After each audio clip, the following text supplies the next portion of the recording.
পরীক্ষার আগে আমাদের প্রত্যেকেরই অনেকটা সময় ধরে পড়াশোনা করতে হয়, এটা আমরা সবাই জানি। কিন্তু সমস্যাটা হচ্ছে পরীক্ষার ঠিক আগে আগে যেখানে আমাদের সেলফ স্টাডিটা খুব ইম্পর্টেন্ট থাকে, অনেকটা সময় ধরে নিজেদের পড়াশোনা করতে হয়, সেই সময়ে আমরা যখন নিজেরা পড়তে বসি ঠিক ঘন্টা দেড়েক খানিক পড়ার পরে দেখবে মনটা এদিক ওদিক ছোটাছুটি করতে শুরু করে। মনে হচ্ছে যেন একটু মোবাইল ঘেটে আসি, মনে হয় যেন ওই বন্ধুকে ফোন করি, ওর কতটা পড়া হয়েছে দেখি, হ্যাঁ একটু হোয়াটসঅ্যাপ করি, একটু ইনস্টাগ্রামে রিলস দেখি, এই সকল জিনিসগুলো হয়ে থাকে এবং এই সব করতে করতে সারা দিনটা কেটে যায়, ঠিকঠাক করে পড়াশোনা হয় না। তাই আজকের এই ভিডিওতে আমি তোমাদের জন্য এই যে প্রবলেমটার একটা প্রপার সলিউশন দেব, একটা প্রপার গাইডলাইন্স দেব, একটা রুটিন দেব, যে রুটিনটা ফলো করলে তোমার সেলফ স্টাডির জন্য যতটা সময় দরকার তুমি সেই টাইমটা অবশ্যই মেনটেন করতে পারবে।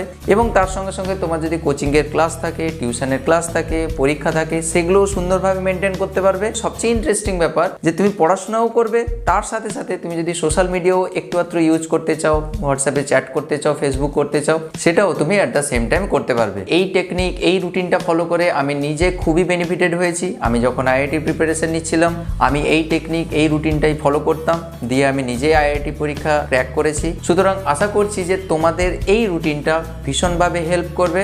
তাহলে সরাসরি চলো আমরা রুটিনটা দেখে নিই কি রয়েছে রুটিনে। আমি ধরে নিলাম তোমাদের কোচিং ইনস্টিটিউশনের ক্লাস থাকে এবং তার সঙ্গে সঙ্গে টিউশন থাকে। তাই রুটিনটা বানানোর জন্য আমি ধরে নিয়েছি যে তোমাদের সারাদিনে দুটো টিউশন ক্লাস রয়েছে, একটা হচ্ছে সকালবেলা 7টার সময় আর একটা বিকেল 4:30টার সময়। এই দুটো টিউশন ক্লাসকে মেনটেন করে সারাদিনের রুটিনটা কেমন হওয়া দরকার সেটা আমি এখানে ডিসকাস করে দেবো। 7টার সময় যদি সকালবেলা তোমার ক্লাস থাকে, আইডিয়ালি তোমাকে 6:15-র দিকে উঠতে হবে। তুমি সেই সময় ঘুম থেকে উঠলে এরপরে তুমি ফ্রেশ হয়ে একটুখানি হালকা কিছু খাওয়া দাওয়ার খেয়ে তারপরে তুমি টিউশন যাবে। অবভিয়াসলি কেয়ারফুল থাকবে, তুমি কোনো তেল জাতীয় খাবার খাবে না, একটু হালকা কিছু খেয়ে যাবে। যদি তেল জাতীয় খাবার, পরোটা, তেলে ভাজা বা কিছু, ওইগুলো খেলে কিন্তু ঘুম পেয়ে যাবে। তারপরে তুমি টিউশন গেলে 7টার সময়, সেখানে ধরে নিলাম মোটামুটি 2 ঘন্টা টিউশন, এই আসা যাওয়া এটা সেটা করে মোটামুটি তুমি 9টার সময় তোমার টিউশন শেষ হলো এবং তুমি বাড়ি ফিরে এলে। ঠিক আছে, এটা হলো টিউশন। এবার তুমি বাড়িতে পৌঁছলে 9:30টার সময়। 9:30টার সময় তুমি যখন বাড়ি পৌঁছবে দেখবে মাথাটা একটু ভার হয়ে গেছে, তার কারণ টিউশন থেকে পড়ে এসছো, টিউশনের স্যার পড়িয়েছেন, পড়ায় কিছু মাথায় ঢুকেছে, সুতরাং একটু মাথা ভার লাগবে, একটু ফ্রেশ হতে চাইবে, একটু রিল্যাক্স হতে চাইবে। এই জন্য সেই সময় বেশিরভাগ স্টুডেন্ট যেটা ভুল করে থাকে সেটা হচ্ছে মোবাইল ফোন নিয়ে ঘাঁটতে শুরু করে দিলে। ওটা কিন্তু করা যাবে না একেবারে। তুমি এসে একটু ফ্রেশ হওয়ার জন্য, একটু ব্রেক নেওয়ার জন্য 9:30 থেকে 10:20-র মধ্যে তোমাকে যেটা করতে হবে সেটা হচ্ছে তুমি স্নান করে নেবে এবং তার সঙ্গে আবার একটু টিফিন করে নেবে, কারণ সকালবেলা খেয়ে গেছো, খিদে পেয়ে গেছে। এর জন্য তোমাকে 50 মিনিট সময় দেওয়া আছে, I think more than sufficient. তুমি সেগুলো কমপ্লিট করে আবার 10:20 থেকে আবার পড়াশোনা শুরু করবে। 10:20 থেকে 11:20 অবধি 1 ঘন্টা তুমি পড়াশোনা করবে। এই জন্য এখানে লেখা রয়েছে দেখো 1 ঘন্টা হচ্ছে স্টাডির জন্য। এরপরে 10:20-র পরে 10 মিনিট তুমি ব্রেক নেবে। এই টাইমটা ভীষণ ইম্পর্টেন্ট, তার কারণ একটানা তুমি যদি 2 ঘন্টা 3 ঘন্টা পড়তে চাও তাহলে ঠিকঠাক করে পড়া হবে না, এবং যদি পড়তেও বসো জোর করে এফেক্টিভ ওয়েতে পড়াশোনা হবে না। তাই আমার রেকমেন্ডেশন তুমি অবশ্যই 10 মিনিট এখানে ব্রেক নেবে। এবং এই ব্রেক টাইমে তুমি কি করবে, তুমি রিল্যাক্সেশনের জন্য, ফ্রেশ হওয়ার জন্য 10 মিনিট ব্রেক নিচ্ছ। এই ব্রেক টাইমে তুমি কখনোই মোবাইলে হাত দেবে না, তুমি পাবজিও খেলবে না, তুমি রিলসও দেখবে না, শর্টসও দেখবে না, কিছু না, ইউটিউবারে কিছু ঘাটাঘাটি করবে না। এই সময় তুমি যেগুলো করতে পারো সেটা হচ্ছে তুমি স্কিপিং করতে পারো, বাগানে জল দিতে পারো, বাগান যদি থাকে, বা ছাদে উঠে একটু ঘুরে আসতে পারো, পাইচারি করতে পারো, রাস্তা থেকে হেঁটে আসতে পারো, বাড়িতে কুকুর বিড়াল থাকলে তাদের সঙ্গে খেলাধুলা করতে পারো, বা যদি পাশের রুমে মা বাবা থাকে তাদের সঙ্গে একটু কথা বলতে পারো, গিয়ে জল খেয়ে আসতে পারো। বাড়িতে ভাই বোন থাকলে তাদের সঙ্গে খুনসুটি করতে পারো, তাদের সঙ্গে একটু গল্প করতে পারো। আর যদি গান শুনতে ইচ্ছে করে তাহলে একদমই মোবাইল ফোনে গান শোনা যাবে না। যদি শুনতে চাও, বাড়িতে যদি আইপড থাকে তাহলে তাতে শুনতে পারো, যেন ইন্টারনেট কানেকশন না থাকে। তাহলে 11:20 থেকে 10 মিনিট ব্রেক, আবার 11:30-এ তোমার পড়াশোনা শুরু হচ্ছে। 11:30 থেকে আবার 12:30, এটা হচ্ছে তোমার স্টাডি টাইম। আবার তুমি 1 ঘন্টা পড়তে বসবে। 10 মিনিট তুমি যখন ঘুরে ফিরে আসবে দেখবে মাইন্ড ফ্রেশ হয়ে গেছে, পড়তে আবার মন চাইছে, পড়াশোনাটা খুব ভালো করেই হবে। তাহলে এখানে 1 ঘন্টা আবার পড়াশোনা হয়ে গেল।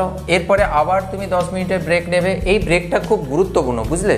তুমি ভাববে না যে খুব মোটিভেটেড হয়ে আছি, স্যার টানা আমি 2 ঘন্টা পড়ে নেব, একদম করতে যেও না।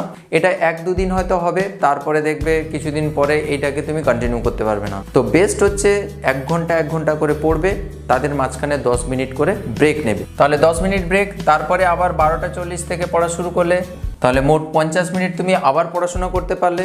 এবার যার যেরকম লাঞ্চের টাইম থাকে তুমি সেই টাইমে লাঞ্চ করবে। কেউ যদি 2টোর সময় খাও তাহলে 2টো অবধি পড়বে, কেউ যদি 1:20 লাঞ্চ করো তাহলে 1:20, কেউ 1টায় লাঞ্চ করলে 1:20 করে নেবে। মোটামুটি এখানে 50 মিনিট, 40-50 মিনিট, 1 ঘন্টা তোমাকে এখানে পড়াশোনা করতে হবে। এবার দেখো এই 1:30 অবধি পড়ার পরে না তুমি এমনি টিউশন গেছো সকালবেলা, তারপরে আবার 2 ঘন্টা 2.5 ঘন্টা তুমি পড়াশোনা করলে দেখবে মাথাটা অনেকটাই জাম হয়ে যাবে, ভার ভার লাগবে, ঘুম ঘুম পাচ্ছে মনে হবে, একটু টায়ার্ড লাগছে মনে হবে। এই জন্য তোমার সেখানে একটা লং ব্রেকের দরকার। এই জন্য এখানে একটা লং ব্রেক দেওয়া হয়েছে। এই লং ব্রেকটাকে তুমি দুপুরের খাওয়া দাওয়ার সঙ্গে একটু মার্চ করে দেবে। মানে ব্যাপারটা কি বলতে চাইছি, দেখো তোমার এমনিতেই একটা লং ব্রেক দরকার ছিল, 10 মিনিটের গ্যাপে আর হচ্ছিল না, তাহলে সেই গ্যাপটাকে তোমার ফিল আপ করলো কে, এই দুপুরের খাওয়া দাওয়ার টাইমটা। তাহলে খাওয়া দাওয়া হয়ে গেল, অ্যাট দ্য সেম টাইম তোমার লং ব্রেকও হয়ে গেল। এটাই হচ্ছে এই রুটিনের বিউটি। বিশ্বাস করো আমি নিজে আইআইটি যখন প্রিপারেশন নিচ্ছিলাম আমিও এরকমভাবে করতাম, সুন্দরভাবে টাইমগুলো ম্যানেজ হয়ে যেত, তোমার খাওয়া দাওয়া হলো এবং লং ব্রেকও হয়ে গেল। এবার 1:30 থেকে ধরে নিলাম 2:30 অবধি তোমার খাওয়া দাওয়ার জন্য টাইম লাগবে। এতটা টাইম লাগে না, তার থেকে কম সময় লাগে। যত তুমি তাড়াতাড়ি করে খাওয়া দাওয়া করে আসতে পারবে তোমার জন্য একটা রিওয়ার্ড থাকবে, সেটা হচ্ছে যত তাড়াতাড়ি তুমি আসবে ঠিক 2:30টার মধ্যে তোমাকে যতটা টাইম তুমি পাবে সেই টাইমটা তুমি সোশ্যাল মিডিয়া ইউজ করতে পারো। এবার 20 মিনিট 30 মিনিট তুমি যত আগে আসবে 2:30টার মধ্যে তোমাকে সোশ্যাল মিডিয়াটা ইউজ করে নিতে হবে। মানে ব্যাপারটা বুঝতে পেরেছো তো? 1:30 থেকে 2:30টার মধ্যে তোমার খাওয়া দাওয়া থাকছে আর সোশ্যাল মিডিয়া থাকছে। তুমি তার ভেতরে তুমি যত তাড়াতাড়ি করে খাওয়া দাওয়া করে নেবে তত বেশিক্ষণ তুমি সোশ্যাল মিডিয়াতে টাইম স্পেন্ড করতে পারবে। একটুখানি রিলস দেখলে, শর্টস দেখলে, ইউটিউবে কিছু দেখতে পারো। এরপরে তুমি 2:30 থেকে আবার পড়াশোনা শুরু করবে। 2:30 থেকে 40 মিনিট তুমি পড়াশোনা করলে, এই 40 মিনিট যখন পড়াশোনা করবে দেখবে আস্তে আস্তে করে ঘুম আসতে শুরু করবে। তুমি কি করবে, একটুখানি ঘুমিয়ে যাবে। ঘুমানোর জন্য তোমাদের দেওয়া হয়েছে 3:10 থেকে 3:50 অবধি, অর্থাৎ 40 মিনিট তুমি ঘুমাতে পারো। এটা কিন্তু সাফিসিয়েন্ট, এর বেশি প্লিজ ঘুমাও না। অনেকে 1 ঘন্টা 1.5 ঘন্টা করে ঘুমিয়ে যায়, এরকম করো না। অ্যালার্ম দিয়ে দিবে, দেখবে 40 মিনিট পরে ঠিক ঘুম ভেঙে যাবে। প্রথম একটু কষ্ট হবে, উঠতে ইচ্ছে করবে না শীতকালে, তো একটু যদি হ্যাবিট হয়ে যায় তারপরে দেখবে জিনিসটা ইজি হয়ে যাবে। এবার 3:10 থেকে 3:50 অবধি ঘুমালে তারপরে 4:30টায় যে টিউশনটা রয়েছে ওর জন্য তোমাকে প্রিপারেশন নিতে হবে, ওর জন্য তোমাকে রেডি হতে হবে। তো 4:30 থেকে 7টা অবধি তুমি ধরো টিউশনে কাটালে, টিউশন ওর মধ্যে রয়েছে, যাওয়া আসা ওর মধ্যে সবকিছুই রয়েছে। ধরে নিলাম তুমি 7টার সময় বাড়িতে এসছো, এবার 7টা থেকে 7:30 অবধি তুমি একটু ফ্রেশ হবে, তার কারণ টিউশন থেকে এসছো, একটু বোরিং লাগবে। এই আধ ঘন্টার মধ্যে মানে 7টা থেকে 7:30টার মধ্যে তুমি একটু খাওয়া দাওয়া করবে, হালকা টিফিন করবে, বাবা মার সঙ্গে একটু গল্প করবে, একটু টিভিও দেখতে পারো। দিয়ে তুমি আবার 7:30 থেকে 8:30 পর্যন্ত তুমি পড়াশোনা করবে। 1 ঘন্টা তুমি পড়াশোনা করে নিলে, তারপরে 8:30 থেকে আবার 10 মিনিট ব্রেক নেবে, তাহলে কত হলো 8:40। 8:40 থেকে 9:40 আবার 1 ঘন্টা তুমি পড়াশোনা করবে। তারপরে দেখবে একটু বোরিং লাগবে, এমনি বিকেলবেলার টিউশন থেকে এসছো, তারপরে আবার 2 ঘন্টা তুমি সেলফ স্টাডি করলে, সো একটু মাথা ভার হয়ে যাবে। এই জন্য তোমার আবার লং ব্রেকের দরকার। এই লং ব্রেকটাকে তুমি ইন্ট্রোডিউস করবে রাতের খাওয়া দাওয়া এবং মোবাইল ফোন যদি একটু ঘাঁটতে ইচ্ছে করে তার মধ্যে ইন্ট্রোডিউস করে দেবে। দিলে দেখবে অ্যাট দ্য সেম টাইম তোমার লং ব্রেকটাও হয়ে যাচ্ছে এবং তার মধ্যে তোমার রাতের ডিনারটাও হয়ে যাচ্ছে। তো 9:40 থেকে 10:30 অবধি মোট এখানে 30-40 মিনিট তোমাকে দেওয়া হয়েছে রাতের খাওয়ার এবং মোবাইল ফোন ঘাটার জন্য। এখানেও সেম থিওরি। তুমি যদি রাতের খাবারটা খুব তাড়াতাড়ি করে শেষ করে ফেলতে পারো তাহলে তুমি মোবাইল ঘাটার জন্য একটু বেশি সময় পাবে। তো একটুখানি মোবাইল ঘাটাঘাটির পরে তুমি 10:30টার সময় আবার পড়াশোনা করতে বসলে 1 ঘন্টা খানিক পড়বে 11:30 পর্যন্ত, দিয়ে তারপরে ঘুমানোর জন্য প্রিপারেশন নেবে। রাতের বেলা অবশ্যই তুমি 12টার ভেতরে ঘুমানোর চেষ্টা করবে। সারাদিনে তুমি যদি টাইমটা দেখো, পড়ার টাইমটা দেখো, তাহলে দেখবে টোটাল স্টাডি টাইম হচ্ছে 6.5 আওয়ার্স। 6 ঘন্টা 30 মিনিট তুমি সেলফ স্টাডি করছো। 2টো টিউশন সারাদিন মেনটেন করেও 6.5 ঘন্টা নিজের থেকে পড়ছো, মানে বিশাল ব্যাপার। এবং তার সঙ্গে সঙ্গে ইন্ট্রোডিউস করা রয়েছে তোমার সোশ্যাল মিডিয়া টাইম, যেটার জন্য তুমি 40 মিনিট বা 50 মিনিট 1 ঘন্টার কাছাকাছি টাইম পাচ্ছ। তার মধ্যে তুমি বন্ধুদের কলও করতে পারো, তাদের সঙ্গে চ্যাটও করতে পারো, সব কিছু এর মধ্যে ইনক্লুডেড। আর যদি খুব গান শুনতে ইচ্ছে করে তুমি ডিনারের পরে এই যে 1 ঘন্টা পড়াশোনা করবে সেই সময় তুমি মোবাইলে গান চালাতে চালাতে একটু ম্যাথ করতে পারো। আশা করি ম্যাথ করার সময় তোমার গান চললে কোনো অসুবিধে হবে না। এবার যাদের অসুবিধা হয় তোমরা গান শুনবে না, তুমি পড়াশোনাই করবে। আর একটা কথা, আমার সাজেশন, তোমরা বেশি রাত জাগবে না এখন পরীক্ষার সময়। তার কারণ তুমি যদি বেশি রাত জাগো তাহলে দেখবে সকালবেলা ঘুম ভাঙতে দেরি হবে, টিউশনের পড়াটাও ঠিকঠাক হবে না, আর টিউশনে গেলে ঘুম পাবে। সুতরাং বেস্ট হচ্ছে তুমি 12টার ভেতরে ঘুমিয়ে যাও এবং সকালবেলা 6টা, 6:30, 6:15 দিকে তুমি উঠে পড়ো, বেস্ট। আর একটা খুব গুরুত্বপূর্ণ কথা, সেটা হচ্ছে বিকেলবেলা বা সকালবেলা তোমাদের যদি টিউশন না থাকে, কোচিং সেন্টারে ক্লাস না থাকে, তাহলে অন্তত পক্ষে সপ্তাহে 4টা দিন অবশ্যই এক্সারসাইজ করবে, আধ ঘন্টা 45 মিনিট অবশ্যই এক্সারসাইজ করবে।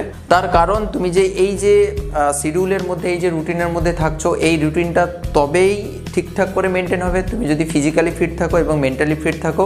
এই ফিজিক্যাল ফিট এবং মেন্টাল ফিট তখন থাকবে যদি তুমি এক্সারসাইজ করো। এক্সারসাইজের জন্য তোমাকে বিশাল কিছু করতে হবে না, জাস্ট সারাদিনে মানে যখন হোক সময় তুমি 10টা মিনিট একটু দৌড়ে আসবে মাঠ থেকে, না হলে একটু স্কিপিং করতে পারো, 10 মিনিট 15 মিনিট একটু স্কিপিং করতে পারো, দেখবে তুমি একদম ফ্রেশ হয়ে যাবে। এই জিনিসগুলো তুমি যদি ফলো করো তাহলে দেখবে তোমার সেলফ স্টাডির জন্য যে টাইমটা দরকার সেটাও তুমি ঠিকঠাক করে মেনটেন করতে পারছো, এবং তার সঙ্গে সঙ্গে তুমি যদি সোশ্যাল মিডিয়াও ইউজ করতে চাও তাহলে সেটাও করতে পারবে। মোটামুটি সব কিছুই তুমি এর মধ্য দিয়ে মেনটেন করতে পারবে। এক্সারসাইজের সঙ্গে একেবারেই কম্প্রোমাইজ করো না, এক্সারসাইজ মাস্ট। এক্সারসাইজ যদি না করো এই রুটিনটাকে তুমি একেবারেই মেনটেন করতে পারবে না, একদম গ্যারান্টিড 100%। স্পেশালি পরীক্ষার আগে তোমাদের অনেকটা টাইম ধরে পড়াশোনা করতে হয়, এই সময় এই রুটিনটা যদি মেনটেন করো তাহলে আমার মনে হয় সবচেয়ে বেস্ট আউটপুট পাবে। তুমি ভাবো তোমার যদি সারাদিনে যদি টিউশন দুটো না থাকে তাহলে আরো 2-2.5 ঘন্টা এর সঙ্গে অ্যাড করে দাও, তাহলে দেখো 8.5-9 ঘন্টা তুমি নিজের থেকে স্টাডি করছো, যেটা হচ্ছে মোর দ্যান সাফিসিয়েন্ট একটা ভালো রেজাল্ট করার জন্য। আর একটা জিনিস কেয়ারফুল থাকবে, যখন তখন মোবাইল ফোন ইউজ করবে না। মোবাইল ফোন ইউজ করার জন্য একটা পার্টিকুলার টাইম ফিক্স করে যাও যে এই টাইমে আমি মোবাইল ফোনটাকে ইউজ করব। আর যদি ইউটিউবে লেকচারারে কিছু দেখতে হয় তাহলে তুমি ওই টিউশন থেকে সকালবেলা আসার পরে দুপুরবেলা যে 2 ঘন্টা 3 ঘন্টা টাইম পাচ্ছ, ওই পড়ার টাইমগুলোতে তুমি ইউটিউবটাকে ইউজ করতে পারো পড়াশোনার জন্য, ঠিক আছে? তো আশা করছি এই রুটিনটা তোমাদের ভীষণভাবে হেল্প করবে তোমাদের সব রকমের টাইমগুলোকে ম্যানেজ করার জন্য, স্পেশালি পরীক্ষার আগে টাইম ম্যানেজ করার জন্য। এবার কিছু জনের হয়তো টিউশনের টাইম এদিক ওদিক হতে পারে, তোমরা নিজেদের মতো করে এই জিনিসগুলোকে অ্যাডজাস্ট করে নেবে, দেখবে একটা প্রপার তুমি রুটিন মেনটেন করতে পারবে। তুমি মাধ্যমিক, এইচএস, এইচএসসি বা নিট যেই বা যে কোনো পরীক্ষার জন্য প্রিপারেশন নিলে এই রুটিনটাকে ফলো করতে পারো, দেখবে তুমি একটা অসাম রেজাল্ট পাবে এখান থেকে। যদি এই রুটিনটা তোমাদের সত্যি হেল্প করে থাকে তাহলে অবশ্যই 2-3 সপ্তাহ এই রুটিনটা ফলো করার পরে যদি বেনিফিটেড হও, এই ভিডিওর নিচে এসে একটা কমেন্ট করে যাবে, আমি তোমাদের কমেন্টের জন্য ওয়েট করব। Thank you so much for watching. This is NKD and signing of.